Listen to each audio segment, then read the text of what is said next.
Hey everybody, how's it going? Thank you for showing up to the program. Time to read some more Lunar Park.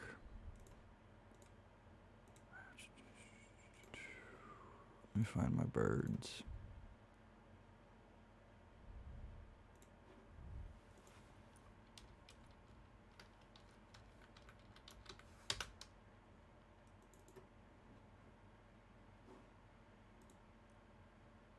Holy crap. 6 hours out of 8 hours into the sunny garden ambience bird noise for calm long version. Let's go ahead and reset that.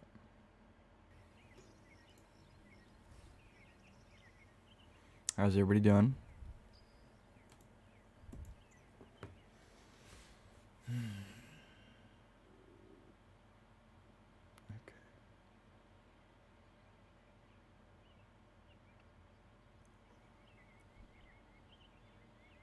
How's anybody doing?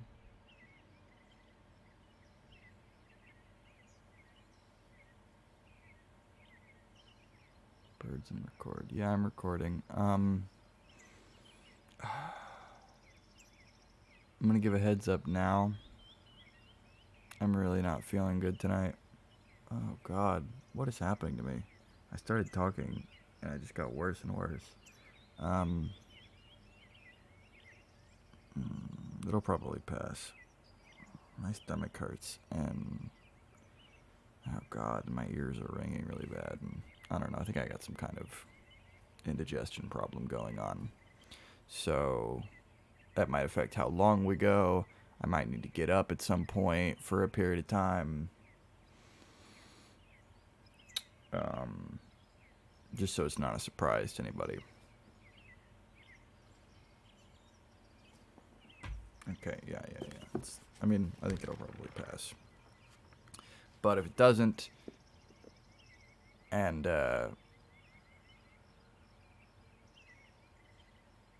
but if it doesn't, and I have to end the stream early, or I have to leave for a long time or whatever, like, no surprises.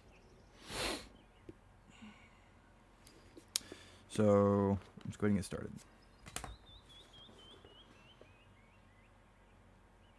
When we last left off, there was the whole hallway chase thing. There was the last chapter was called "The Thing in the Hall," and he checked into a hotel. Oh yeah, and the very last thing that happened was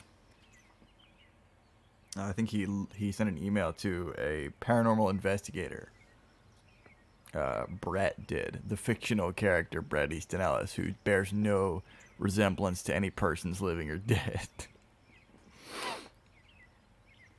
And so that's where we pick up. How's everything with the audio balancing? Everything sound good?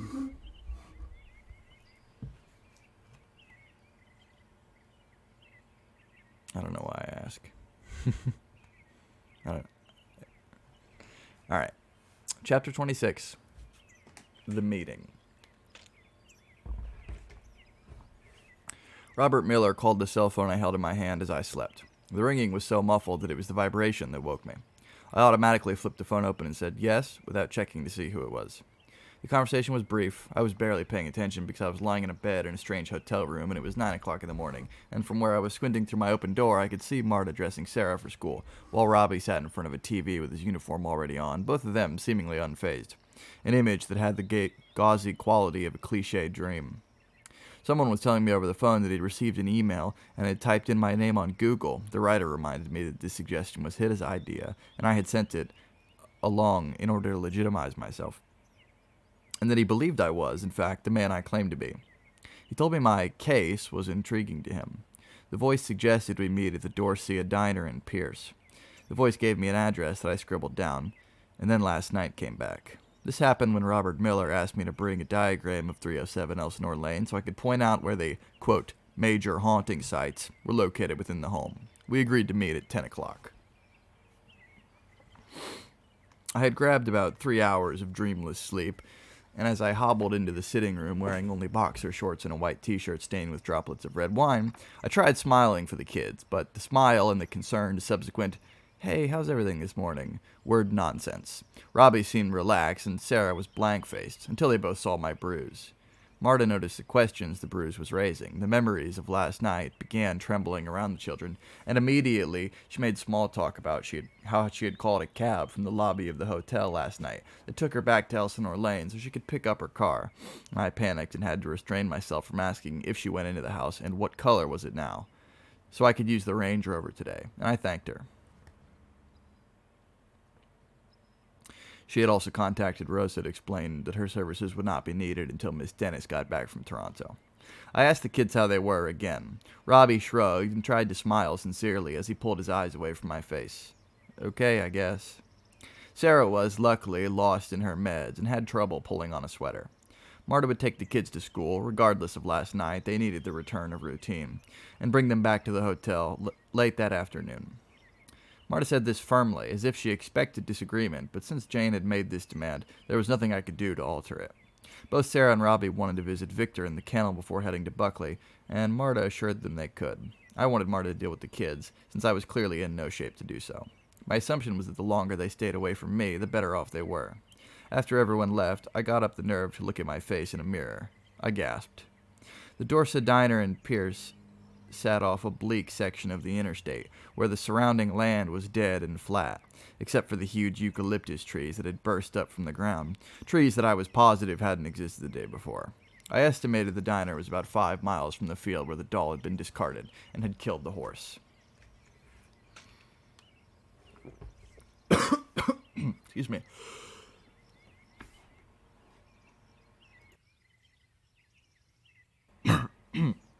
Sorry. The diner was small and had a gravel parking lot consisting of maybe 12 spaces that were empty at 10 o'clock on the 6th of November. Only 6 booths lined the plate glass windows, with 12 blue and white stools rooming the counter, where the only customer sat, an old man in a raincoat reading the local paper. I fell into a booth that seemed the farthest away from everything and ordered a cup of coffee, ignoring the frayed menu the waitress placed in front of me. I was wearing sunglasses and a baseball cap I had picked up at the gift shop in the hotel lobby, and the sweatpants and the stained t-shirt under a Kenneth Cole leather jacket. The side of my face ached from the bruise, and I had to be careful about my lip, since it felt like it was on the verge of splitting. I was hung over, and my body was sore and battered, and I kept chewing Klonopin in the hope that it would take effect. I glanced back at the field because it was watching me, and in the distance I noticed haystacks, and beyond the haystacks a line of palm trees swayed. A beige van swung into the deserted lot and parked next to the Range Rover. Robert Miller appeared, belly first, dressed in faded jeans and a matching jacket and a turquoise shirt. A large man in his mid-50s with a mustache and long graying hair tied back in a ponytail. Tired and drawn, he glanced at his watch, which moved me instinctively to clutch my wrist. It was numb. He walked into the diner holding a notepad, and at first I had no idea who this was. The man seemed to recognize me, though, as he hitched his pants up and hauled his way over to the booth. I sat shivering in. When I looked up, I saw a grizzled, wounded face that had experienced a lot. "Are you Mr. Ellis?" "Yes." "I'm Robert Miller." I just stared at him. He wasn't sure that his introduction had received the desired response. "You contacted me early this morning? We spoke on the phone?" "Yes, of course." I stood shakily and offered my hand. He took it in a businesslike fashion. He had a hard, callous grip, unlike the damp, soft, smooth hand of a writer, and after letting go of it, he slid into the booth across from me. He calmly motioned to the lone waitress and ordered a cup of coffee and a glass of water, and then he placed the notepad on the table. There was information about me on the notepad, the date of my birth, the titles of my books, the address of the house on Elsinore Lane.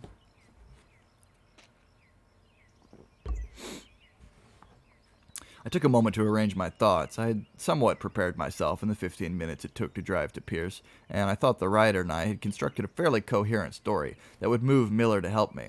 But now that I was actually here in front of him, I was embarrassed, and I started stammering as soon as I opened my mouth. I began explaining what was happening in the house in a calm and linear fashion, but Soon I was grabbing at everything I had witnessed, and then the entire week rushed back to me all at once, and I just kept haphazardly piling on the details: the turbie, the gravestone, the black hole in the field, the flickering lights, the intruder, the furniture that rearranged itself, the footprints stamped in ash, the dead animals, the video attachment, the wind, my father, how the house on Elsinore Lane was shifting into the house on Valley Vista, and, with my face straining, offered a muddled story that only I could make sense of. Hi, welcome. But Miller seemed to be taking me seriously. He kept jotting notes when a particular detail alerted him to, and he didn't appear to be bothered by even the most outlandish claim. His expression wasn't readable. He could have been drugged. He was taking the jagged, nonsensical plot line in stride. Where was the amazement? Where was the surprise? But then it hit me that, considering what Miller was here for, this was a common morning for him. I understood that his stance was routine, as was the gibbering of the frightened client. It did not relieve me to recount these events to someone. Oh, just a sec. I didn't mention the missing boys, or Amy Light, or the Orsic Motel, but I did tell him about the phone call from Patrick Bateman. At that point, Miller interrupted me, looking up from the notepad. "Who's that?" Miller asked. "Patrick Bateman? He's a fictional character of mine." "Oh, yes, that's right. Yes, I remember. I mean, he doesn't actually exist. I made him up. I think someone is just, impersonating him." "You think someone's impersonating him?" he asked. "Yeah." I tried to keep my voice steady. "Yeah, I mean, what other explanation is there? I don't know what other explanation there is." Miller offered a thoughtful nod, but then asked me, "Do you think someone was impersonating that thing you saw in the hallway last night?" I started walking off the path. No. No, that was something I had created also." I realized that lurking somewhere in Miller's question, there was a theory being built, and in an oddly soothing way, I also realized that I was finally sitting with someone who was a believer. Miller kept studying me. I had not taken off my sunglasses. "I'm not sure," I started haltingly. How the house and these physical manifestations of these, fictional creations are, tied together, but I think that maybe they are." I said this with an almost whispered desperation that physically pained me. Saying this out loud into the empty air of the diner, I grasped at whatever dignity remained. I sat up. The silence lengthened while Miller took me in. He had removed his mirrored sunglasses. His eyes were a plain and milky blue, in a gesture that implied I ought to do the same, but I couldn't. My eyes had sunk too deeply into their sockets. It's hard for me to admit all of this, and it's hard for me to believe that any of this is happening, I guess, but it just escalated into this event last night, and I'm here. I mean, we're here because I want these events to stop. Otherwise known as the unexplained events. "Yeah," I murmured, staring out at the flat and desolate land beyond the highway. "These unexplained events," I murmured. Sensing I was finished with my story, Miller shifted his girth around in the booth and said flatly, "Technically, Mr. Ellis, I'm a demonologist." I was nodding, even though I didn't want to. Which is? "Someone who's an expert on the study and handling of demons." I stared at Miller for a long time before I asked, "Demons?" "This is not a good sign," the writer warned me. Miller sighed. He'd noticed the disbelief in my grimace. "I also communicate with what you would call ghosts, if that works better for you, Mr. Ellis. In layman's terms, you could call me a ghost hunter, as well as a psychic researcher." "So, you basically study anything that's supernatural?" The words came out just as I had expected they would, because the writer was telling me, "You are in so over your head." He nodded. I looked at him hard while trying to recall phrases I had drunkenly encountered on the websites last night. "Can you clean an infested house?" I finally removed my sunglasses. Miller flinched and drew in a wince when he saw the side of my face, and the extent of its bruising fully revealed. This jangled something in him. This was another blow that would convince. You don't think I'm crazy, do you? I asked quickly. I'm making that decision as we speak, he said, recovering. That's what this initial meeting is all about, trying to figure out if I believe you. I had closed my eyes and I was talking over him. I mean, I'm not an unstable individual. I mean, maybe I am, but I'm not like trouble or anything.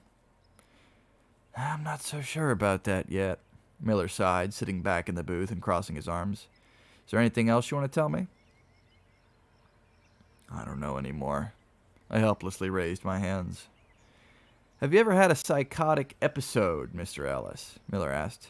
Have you ever been in any kind of delusional state? I think I'm in one right now.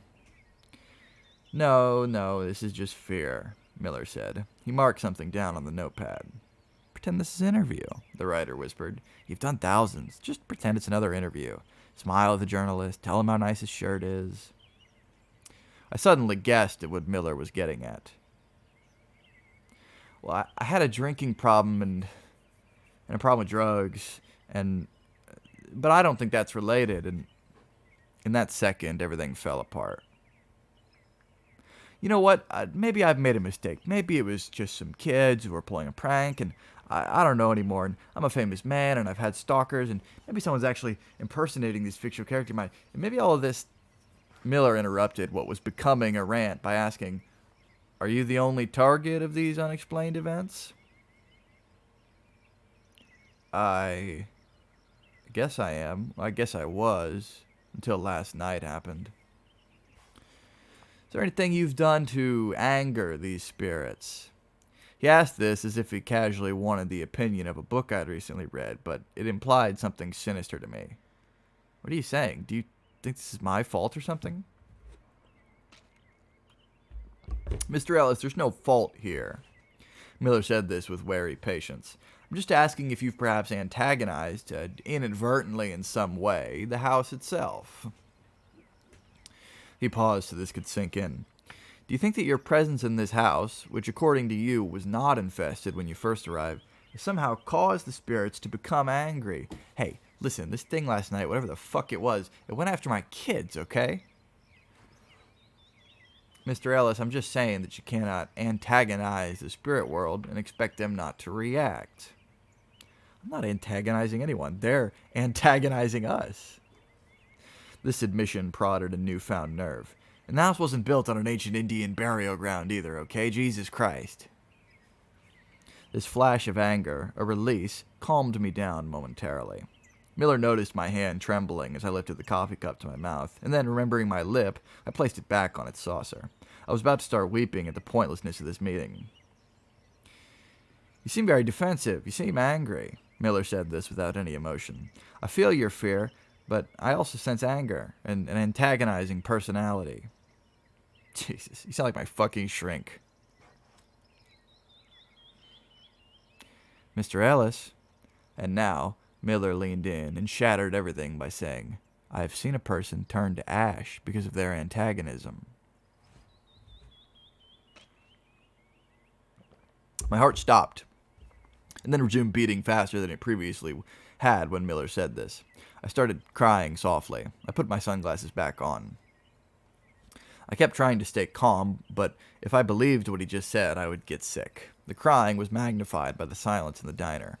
Shame suddenly caused the crying to stop. Ash, you've seen this? I grabbed a napkin from a dispenser and blew my nose. What are you talking about? One was a farmer. One was a lawyer. Miller paused. Did you read the journal on the site where I recounted these two incidents? No. I swallowed. I'm sorry, I didn't. I had to get out of the diner. I had to force myself to stand up and steadily make my way toward the Range Rover. I would drive back to the Four Seasons. I would climb under the covers of the bed. I would wait for whatever it was that wanted me and let it take hold. I would become unafraid of madness and death. I could not understand why the Klonopin was not working this morning. Every few seconds, a semi would rumble past, the only hint that there was a reality outside of where I was sitting. These people, they just burst into flames. Miller was not lowering his voice, and I glanced worriedly at the lone waitress, sharing a conversation with the cook. Sometime during this conversation, the old man had disappeared from the counter, and I thought that maybe he was a ghost, too. "How long have you been doing this?" I was asking him. "I mean, I don't understand what you're telling me. I mean, you say something like that, and I think I'm cracking up, and this information's all available on my website, Mr. Ellis." But I was lost in the anxiety of the moment. "I mean, do you have a resume or, like, recommendations? Because when you tell me you've seen people burst in a flame, I feel like I'm going crazy." "Mr. Ellis, I was not handed a diploma. I did not go to Ghost College. I have only my experience. I have investigated over 6,000 supernatural phenomena." I lost it again. I was crying and trying not to breathe too loudly. "What am I gonna do?" I kept asking. Miller began to console me. "If you want to hire me, my job is to come to your home and invoke the physical manifestations of whatever's haunting your residence." How bad does it get? I mean, do I have to be there?" I forced myself to stop crying and was surprised that I had the power to accomplish this, and I wiped my eyes and blew my nose with another napkin. I realized there were nearly a dozen of them crumpled and strewn in front of me.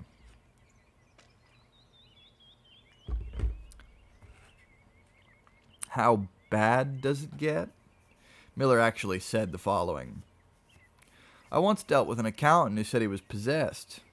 On the afternoon of the exorcism in his condominium, he began speaking backwards in Latin, and then bled from his eyes, and his head started to split open. The only way my shock dealt with this was to mumble, 'Hey, I've been audited. I've been through worse.'" "Such a tough guy," the writer muttered. "So cool." Miller didn't understand that this was the normal response. There was a stony silence during which Miller glared at me. "I'm just kidding," I whispered. "It was just a little joke. That incident, Mr. Ellis, gave me a heart attack. I was hospitalized. It was not a joke. I have this incident on tape." My exhaustion suddenly was forcing me to concentrate intently on Miller, and I was curious enough to ask, "What do you do with that tape?" "I show it at lectures." I was reflecting on this information. What was this person possessed by? It was the spirit of what he told me was an animal that had scratched him. I wanted Miller to repeat this. He'd been attacked by this animal, and after the attack, he believed he was now the thing that attacked him. "How does that happen?" I was almost wailing. "How does that happen? What are you talking about? Jesus Christ." "Mr. Ellis, you would not be making fun of me if someone possessed by a demonic spirit had thrown you 25 feet across a room and then tried to slash you into a bloody pulp." Again, it took me a long time to start breathing regularly. I was reduced to, "You're right, I'm sorry, I'm just very tired. I don't know, I'm not making fun of you." Miller kept staring at me as if deciding something. He asked if I had a diagram of the house. I had quickly drafted a crude one on Four Seasons stationery. When I pulled it out of my jacket pocket, my hand was shaking so badly that I dropped it on the table as I was handing it to him. I apologized. He glanced at the sketch and placed it next to his notepad. "I need to ask you some things," he said quietly. I clasped my hands together to make them stop shaking. "When do these manifestations take place, Mr. Ellis?" "At night," I whispered. "They take place in the middle of the night. It's always around the time of my father's death." "When is that, specifically?" "I don't know, between 2 and 3 in the morning. My father died at 2:40 a.m. This seems to be the time when things happen." A long pause that I couldn't stand and had to question. "What does that mean?" "And, do you know the time of your birth?" Miller was scrawling notes along the pad. He didn't look at me when he asked this. "Yes," I swallowed hard. It was 2:40 in the afternoon. Miller was studying something he'd written down. "What does any of that mean?" I asked. "It's beyond a coincidence." It means this is something to take seriously. Why's that? I asked in the voice of a believer, in the voice of a student seeking answers from the teacher. Because spirits who show themselves between night and dawn want something. I don't know what that means. I don't get it. It means they want to frighten you, he said. It means they want you to realize something. I wanted to cry again, but I was able to control it. Now, this is very comforting, is it? I heard the writer ask me. You mentioned one of the interviews I glanced at that you based this fictional character, this Patrick Bateman, on your father. Yeah, I had, yes. And you say this Patrick Bateman's been contacting you? Yes, yeah, that's true. Were you and your father close? No, we weren't. Miller was studying something on the notepad. It was bothering him. There are children in the house? Whose are they? Yes, I have two, I said. Well, actually, only one of them is mine. Miller looked up suddenly. He didn't respond, but was staring at me, clearly troubled. What? I asked. What is it? That's strange, Miller said. I don't feel from you that you do. You don't feel what? That you have a child.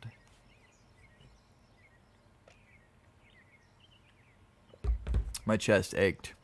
I flashed on Robbie holding me in the car after school, and how tightly he gripped me last night because he thought I would protect him, because he thought that I was now his father. I didn't know what to say. Miller moved on. Is there a fireplace in the house? He asked suddenly. Shamefully, I actually had to think about this. I had been in the house for 4 months, and I had to think about whether there was a fireplace in it. If there was one, it had never been used. This forced me to realize that there were actually 2 of them. Yes, there is. Why? Miller paused, studying the notepad, and murmured offhand, It's just an entrance point, that's all. Can I ask you something? Miller said yes while flipping a page in the notepad. What if this unexplained presence doesn't want to leave? I swallowed. What happens then? Miller looked up.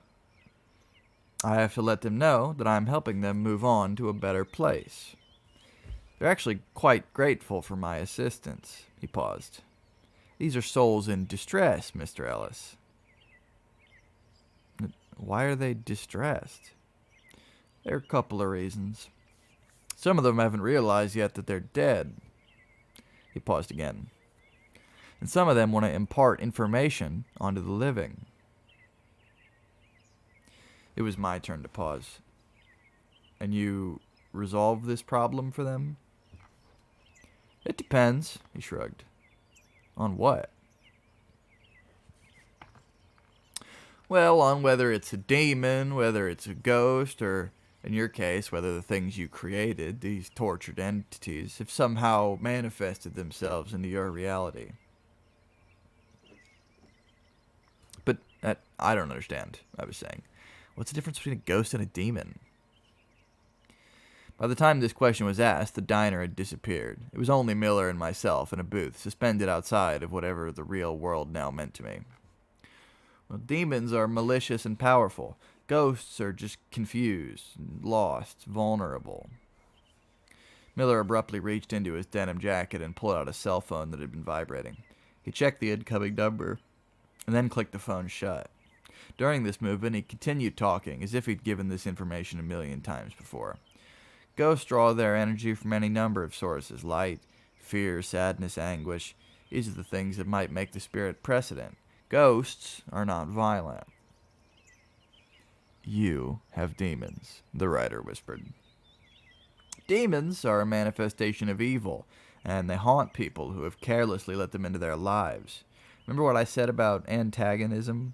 A demon appears when it feels it has been antagonized, and what it wants to do, its purpose, is to return this antagonism.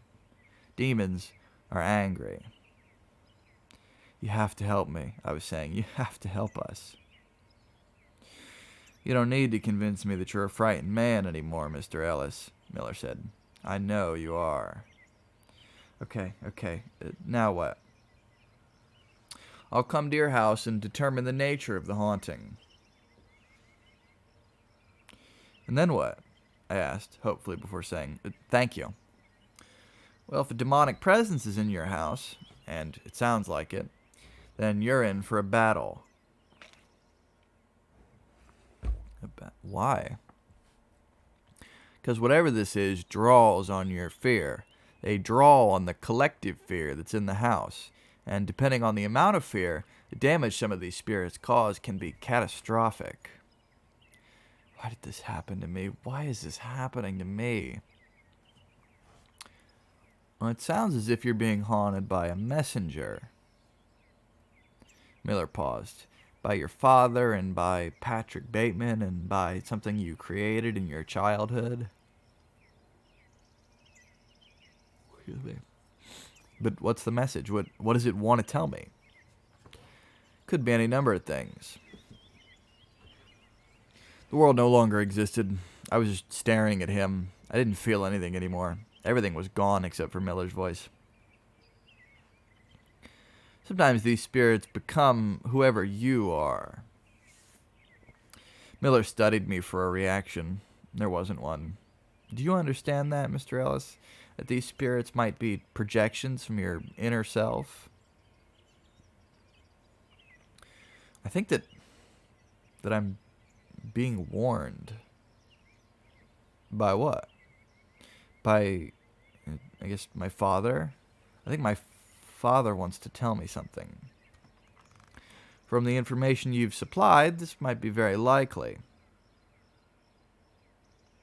But something seems to be stopping him. I trailed off. Miller paused. Who brought the doll into the house, Mr. Ellis? I did, I whispered. It was me.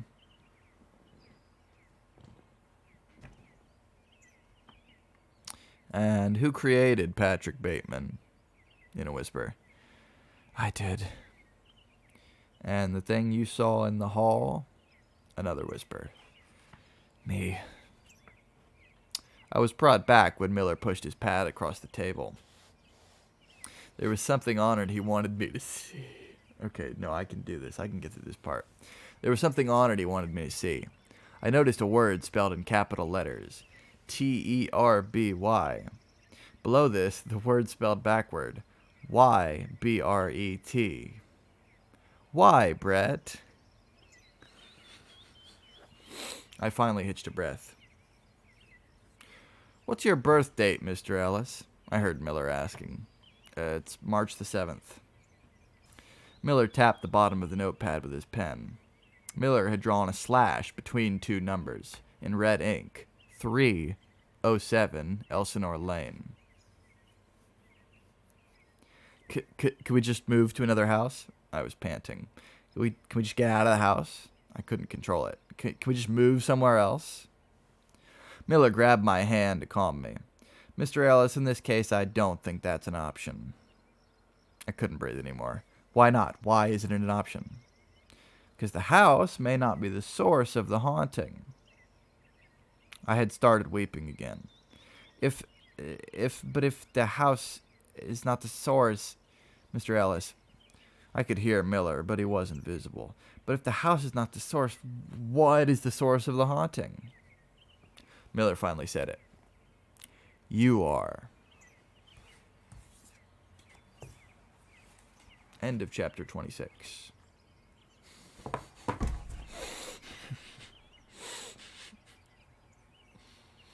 Why, Brett? I forgot about why, Brett. This book is a little bit campy. I don't know if you've noticed. It's definitely a major departure from American Psycho in that way. I like it. I like that about it.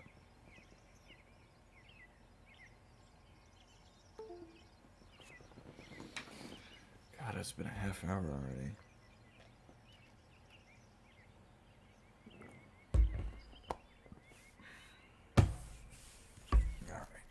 about this.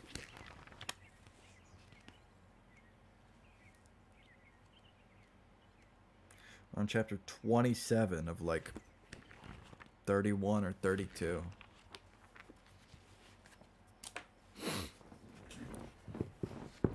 Chapter 27, The Haunted. The world was now dimmed, a shallow island of light, floating in a vast darkness, even though it was noon and we were heading toward the house on Elsinore Lane, and I was sitting in the back of a converted van behind two assistants, from what I learned was a staff of 12, and who could have passed as anonymous computer nerds with requisite crew cuts from the college. Dale, who had greeted me with "Wicked Brews," was driving, while Sam rifled through a CD case, and they were carrying on a disagreement about a recent movie. Just two dudes on their way to the preliminary investigation, or the ISR, initial sight reading, and the casualness of their conversation was supposed to be a calming reminder that this was no big deal, just another assignment. But Miller was overlapping them, the two of us side by side, our knees pressed against a generator, explaining to me where the last haunting had taken his team, a remote location where the ghosts and demons of the dead had congregated, an abandoned slaughterhouse. I didn't care. I wanted this all to be over as quickly as possible. As usual, I pretended it was a dream, and this made things easier. When should we do this? I had asked Miller after recovering in the Dorset diner. As soon as possible, was his answer. Outside, standing in the gravel-strewn parking lot, which was slowly becoming a carpet of beach sand, Miller made a series of calls as I watched a new line of palm trees rising in the distance. He followed me back to the Four Seasons, where a valet parked his van, and as we went up to the suite to pick up the keys to the house, a fee was discussed. If the house was infested, and I wanted to retain the services, a check would have to be written for $30,000, which to me seemed like a bargain. When he asked if I had access to that much money, I assured him gravely that I did. But I would have agreed to any amount, since I was staring at the ashy footprints that had circled my bed in the hotel suite while I was cringing in a booth at the Dorset diner. They had come from nowhere. And then I saw the gray handprint on a pillow and almost broke down again, and said I wouldn't go back to the house. But Miller told me that because I was the focus of the infestation, I needed to be there. When I was about to protest again and offer him a larger fee so I could stay away from the house, Miller had already guided me outside, where a van much larger than Miller's was waiting for us, and I stepped into that van. And as I stepped into that van, my world, already drifting away from me, became inverted.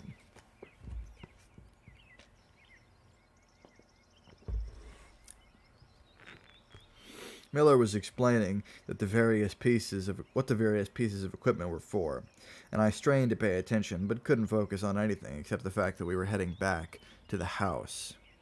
There were infrared digital cameras and motion detectors and electromagnetic field meters, EMFs as the crew referred to them. There was something called a laser thermometer, as well as an audio recorder that could be fed into a frequency analyzer and read off a laptop. I tried to steady myself by asking questions, but this was just a way to pretend that we weren't rolling toward a situation the writer had already witnessed and was calling, with chilling ambiguity, complicated.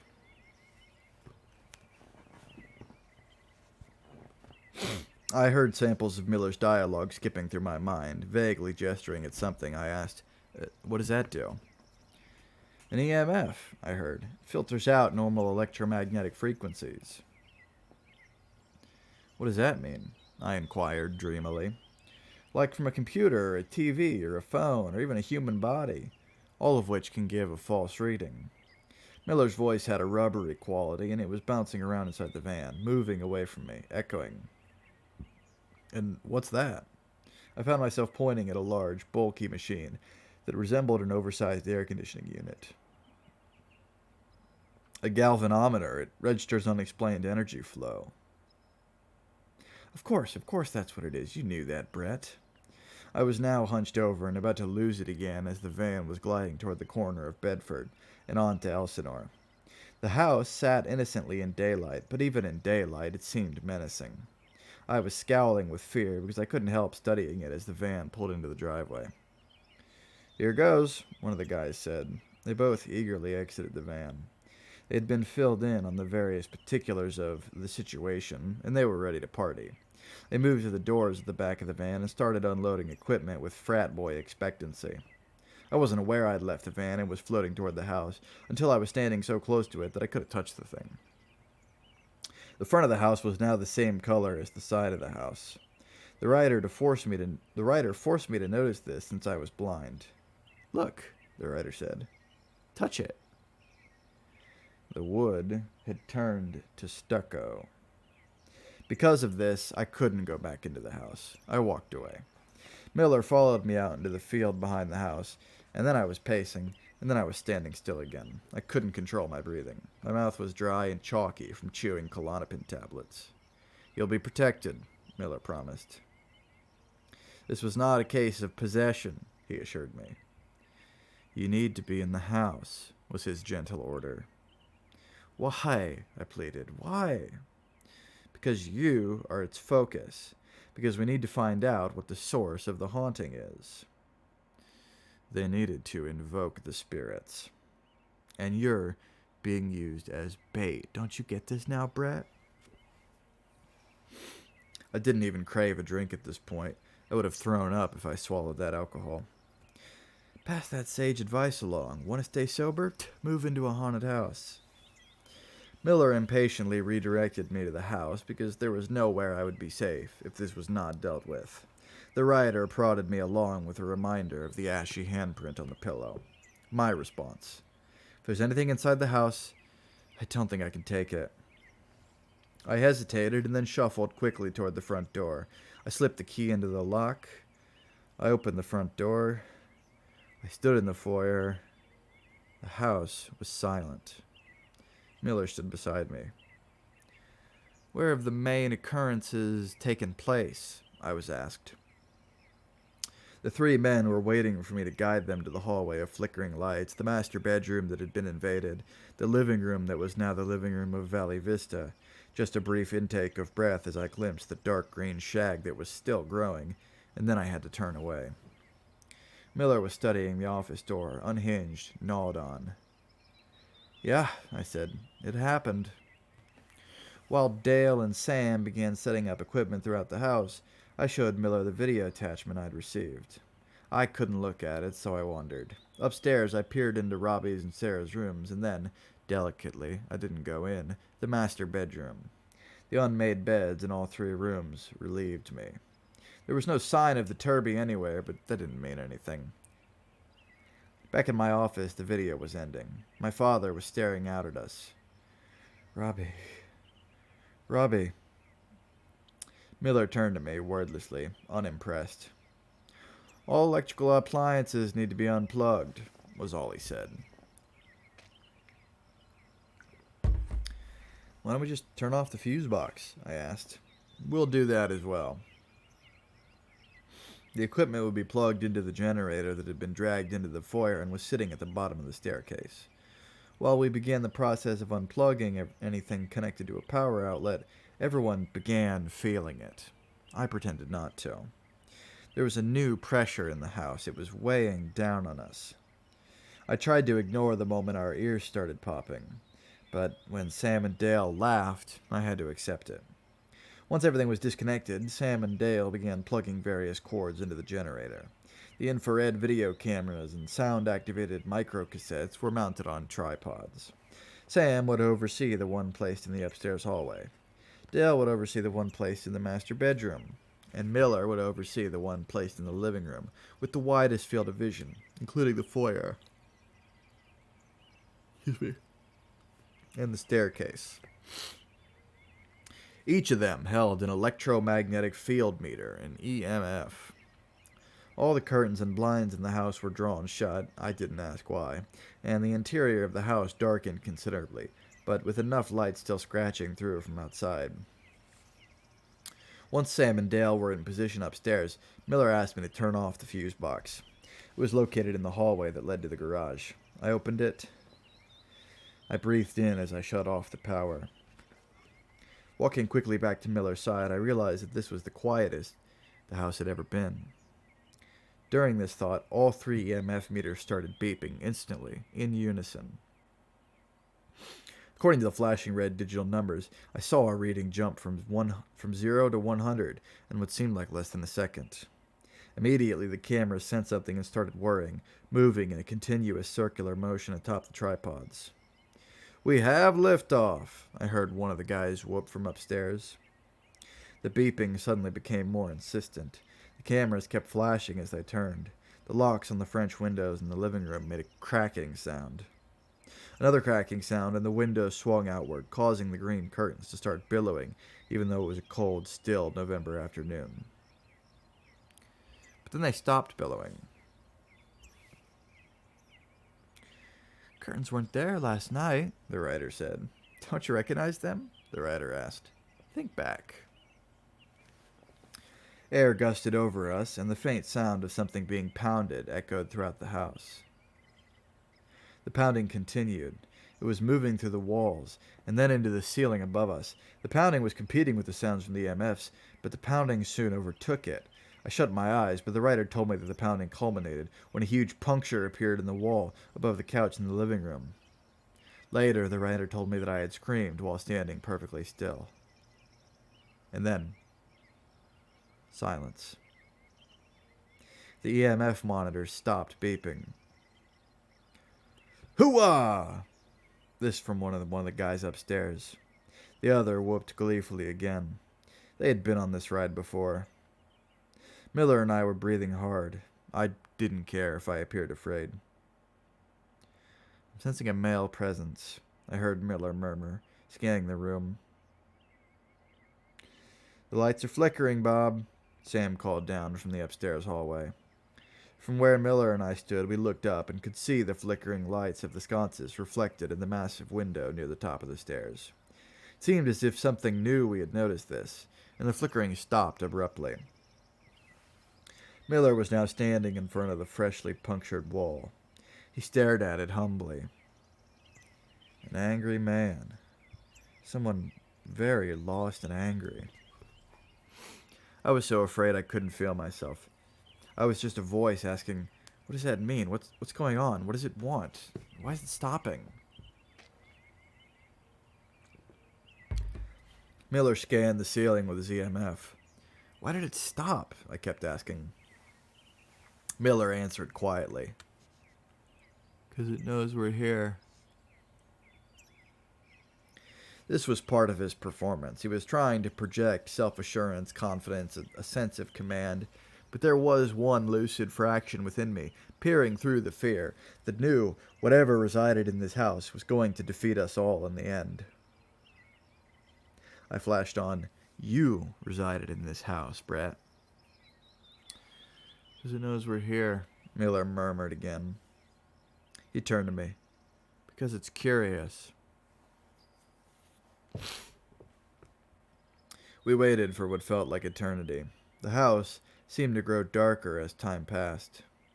Finally, Miller called up, "Dale, anything?" "It's quiet now," Dale called back down. "Sam, anything?" This was followed by the cameras whirring. And then a sound announced itself that unnerved me more than the pounding or the noise emanating from the meters. A voice was singing. Music began playing throughout the house. A song from the past, flowing from an 8-track on the long drive up the California coastline to a place called Pajaro Dunes. "Did we unplug the stereo?" I asked, wheeling around in the semi-darkness. "Yes, we did, Mr. Ellis." This was Miller, holding his EMF as if guiding him towards something. The living room instantaneously became hot. It was a greenhouse, and the smell of the Pacific slowly traced itself in the muggy air. Suddenly from upstairs, "There's something here," Sam called. "It just materialized." Pause. "Bob, did you hear me?" "What is it?" Miller called up. Sam's voice, less enthusiastic. It's a human form, skeletal. It just exited the little girl's room." "Actually," the writer informed me, Sam was wrong. It came from Robbie's room, since Robbie is, in fact, the focal point of the haunting. Not you, Brett. Did you grasp that yet? Not everything's about you, even though you would like to think so. From Dale. I see it too, Bob. What's its location now? Miller called up. It's moving toward the staircase. It's gonna head downstairs. Their excited cries were suddenly replaced by what sounded like a choked awe. Holy Christ! One of them shouted. What the fuck is it? Bob! This was Sam, I think. Bob, it's coming down the stairs. The song dropped mid-lyric. Miller and I were facing the grand staircase that flowed into the foyer and the adjacent living room. There were clicking noises.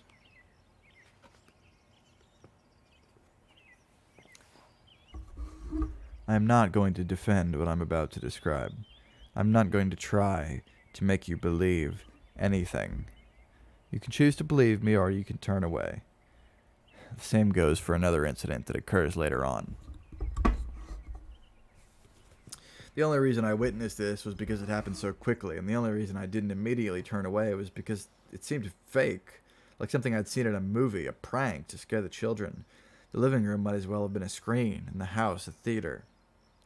It was lurching down the staircase, pausing on various steps. It was tall and had a vaguely human form, and though it was skeletal, it had red eyes. Rapidly, my father's face was illuminated in the skull, and then another face replaced it. Clayton's. I was stunned into rigidity. My panting could not be heard above the meters of the cameras. The skeleton thing was now standing at the bottom of the staircase. It was making the clicking noises with its teeth. Within the skull were eyeballs. Suddenly it launched itself toward us. Miller and I quickly backed away, and when we did, the thing stopped. It began raising its arms, extending them upward. The arms were so long that the finger bones scraped the ceiling. I was moaning. What are we waiting for? I didn't understand what we were waiting for it to do. My father's face flashed on it again, followed by Clayton's. As the faces rapidly interchanged, sharing the skull, the resemblance between the two men could not be questioned. It was the face of a father being replaced by the face of a son.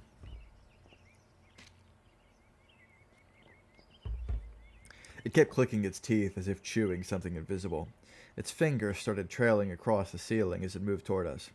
When it started lowering its arms, both Miller and I noticed something. It was carrying a scalpel. As it lunged toward us, I braced myself, my eyes locked open. I hear you, I whispered. I hear you. And then the lights in the house flickered for a moment. When the house was suddenly reborn with light, the thing stopped and tilted its head, before swirling into a cyclone of ash. Sam and Dale watched this from the top of the stairs. The moment the house burst into light, they raced toward us. Miller was asking me, "Did you turn off the fuse box?" Yes. Miller breathed in. "There are two spirits at work here." At the moment Miller said this, the door to my office, visible from where we now stood, flew off its hinges with such force that it sailed across the room and dented a wall. I did not see this because I was staring at the ash that had sprayed across the generator. The writer described it to me later on the plane. The ceiling above us suddenly cracked open in a long, jagged strip, dusting our hair with plaster. I don't remember seeing this, but the writer insisted I had. The writer said, "You were gasping." Paint began to peel and curl in waves off the walls. No one knew where to look. And as I watched this, in a dream, I saw that underneath the paint was the green striped wallpaper that had covered the walls of the house in Sherman Oaks. When I whispered to myself the words, "I hear you," the house was again plunged into darkness. Outside, I stood on the lawn, dazed, muttering to myself. Outside, Dale and Sam were pacing on the sidewalk, excitedly, talking into cell phones, recounting what they had seen to the rest of Miller's staff. Outside, Miller tried to explain a situation to me. It involved a ghost who wanted to tell me something. It involved a demon who did not want this information imparted to me. They were actually two forces opposing each other within the house. It was fairly simple, yet what Miller defined as simple did not apply to anything in my life. But I didn't believe in my life anymore, so I was forced to accept this as if it was standard. Outside on the lawn, Miller was chain smoking.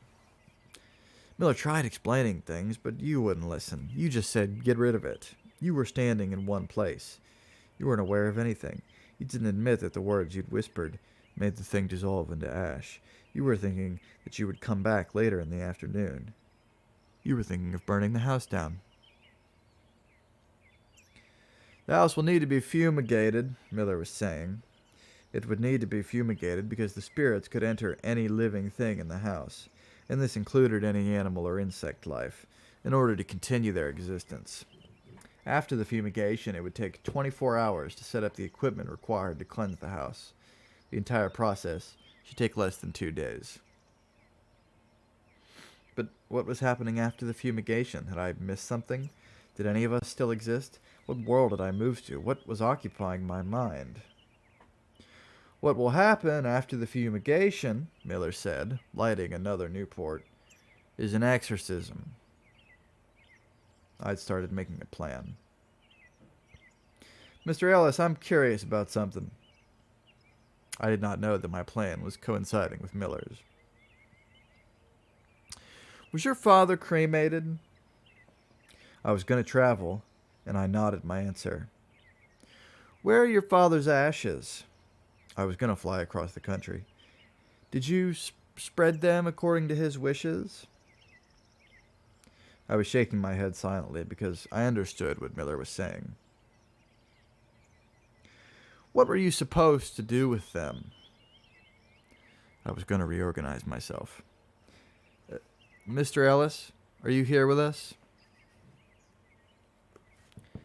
End of chapter 27.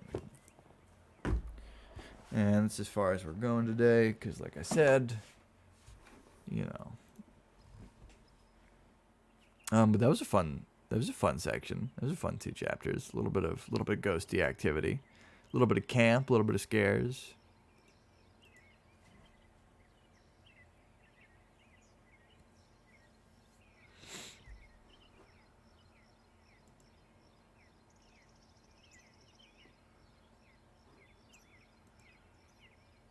Entertaining? Yeah, I think so. It's a good time.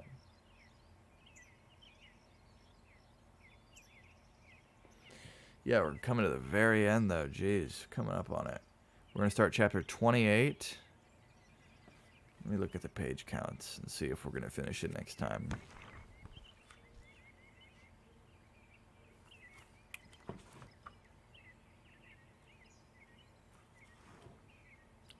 See, this time we started on 331, and we made it all the way to 359, and the book, I think, ends on 395, is that right? No, it ends on 400, actually.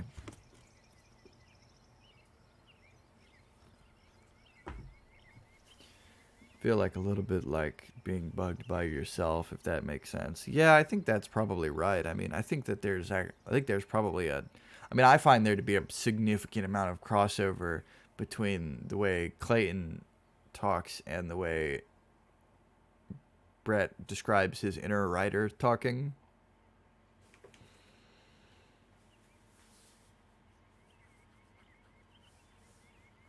But 2 spirits in the house. That's a fun reveal. Okay, all right. I gotta end this. I gotta go find something to take or something so I can feel better. I'm not feeling great tonight. Thank you, everybody, as always, for coming out. I appreciate it. Sorry to rush things tonight, but I gotta go at this point. Same time, same place. 1 week from now, we will try and push through to the end. It's definitely gonna be one of those situations where like there's more than usual. I think there's more than usual, but like, we don't really want. It's not enough to break up into 2 chapters, right? Or into 2 videos, or whatever you want to call it, 2 streams. I'm losing control of my own words at this point. We will probably finish it next time, I would say. So that's exciting. Get ready for probably the end, the finale of Lunar Park, which is going to be fun. That's my favorite part of the book, I would say, is the way it ends. When I was first doing my own read-through of this book, it had kind of lost me around this point, where there was like an exorcist and stuff. I was like, that's a little, goofy. And that's okay that it's goofy, but I wasn't expecting it to be goofy because, it's not really the typical Bret Easton Ellis style to have so much camp, in my opinion. Like, there's comedy in American Psycho. There's moments that are intentionally goofy in, like, an absurdist, mocking way, but never this kind of... I kind of wasn't digging it at the time. But for me, the ending really brought it back around. The ending, I think, is great, and I'm looking forward to it. Your hands are filthy and you're ruining the keyboard because you were in the garden. Watch out for ghosties out there. That's my advice. Okay, all right. I got to get up, now. Thank you so much, everybody, for showing up, and I'll see you next week. Have a good night.